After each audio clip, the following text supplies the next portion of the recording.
What's going on, guys? A few months back, we did an epic recap of the first 4 Michael Bay Transformers films. And since then, another one has come out. So we're doing a public service here. You can watch our recap and skip watching this weird, long, lousy movie, and then you can go to parties and lie about it and say, oh yeah, I saw Transformers the last night. Your secret is safe with us. We open in the middle of a medieval battle. King Arthur, Lancelot, and the other knights are complaining because Merlin's supposed to save them, but he's drunk again.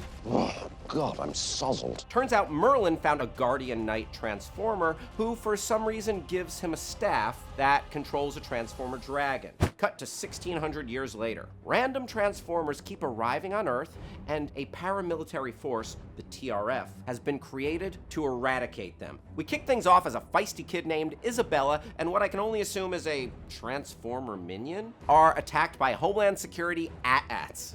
Then, Mark Wahlberg, aka Cade Yeager, swoops in and tries to save this samurai-looking Transformer who gives him a medallion. He then escapes the TRF with Bumblebee and the John Goodman Transformer. I'm starting the day off with a gunfight. Cut to Optimus, who's returned to Cybertron and immediately runs into a mysterious lady Transformer. I am Quintessa. Turns out Merlin's staff was actually hers, and it's the key to bringing life back to Cybertron. She puts a robot spell on Prime and tells him to find it and bring it back. And guess what? Megatron is also after the staff. Gotta get Megatron involved. Hey, look, it's Buster. He's a nerdy scientist who warns us that we only have 3 days until something from space destroys us all. And only Anthony Hopkins, aka Burton, seems to know what's up. Cybertron is coming. Yep, what's heading towards Earth is the planet Cybertron itself. Yikes! Meanwhile, Yeager's back at his junkyard headquarters, full of Transformers from previous movies, plus cute little new ones, as well as comic relief character Gerard Carmichael. He's also taken in Isabella. He's busy doing some sick Bud Light product placement, but the TRF and Decepticons show up to try to get his Transformer medallion because it could lead them to the staff. Epic Transformer fighting ensues. And then Anthony Hopkins' silly butler Transformer shows up and convinces him to ditch his friends and come with him. Back on Cybertron, Quintessa reveals even more Transformers lore. Earth is actually Unicron, which is the enemy of Cybertron, and they're going to suck up all of its energy to save Cybertron. Earth will die. Yeager gets to England and meets with Hopkins and Vivian Wembley, Michael Bay's idea of what a college professor looks like. According to legend, a last knight would be chosen to save the world, and because Yeager has the medallion thing, he's it. What? Oh, also, Vivian is Merlin's last descendant on Earth and is therefore the only one that can use Merlin's special Transformer staff. Seems arbitrary. And the staff is apparently the only thing that can stop Cybertron from crashing into the Earth. Again, pretty arbitrary. Then TRF finds them, so everyone scatters.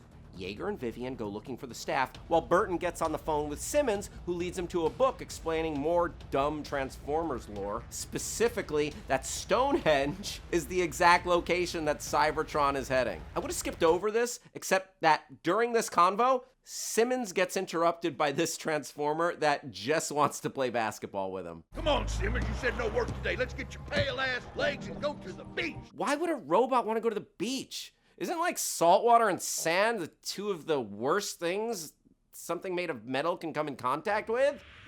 Once again, TRF shows up and chases everyone around for a while because Michael Bay likes sexy sports cars. So of course they all get on a submarine and now the chase moves underwater. So Mark Wahlberg and Vivian can have some sushi.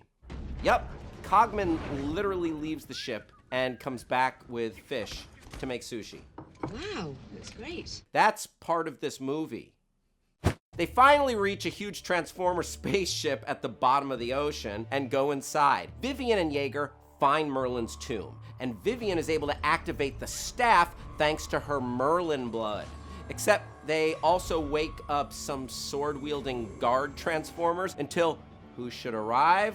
Our old friend Optimus Prime! I've come for that staff. But he's a bad guy now, and he takes the staff away and puts it in his pets. The ship activates, rises out of the water, and Bumblebee fights Optimus as Wahlberg yells and slides around in the water.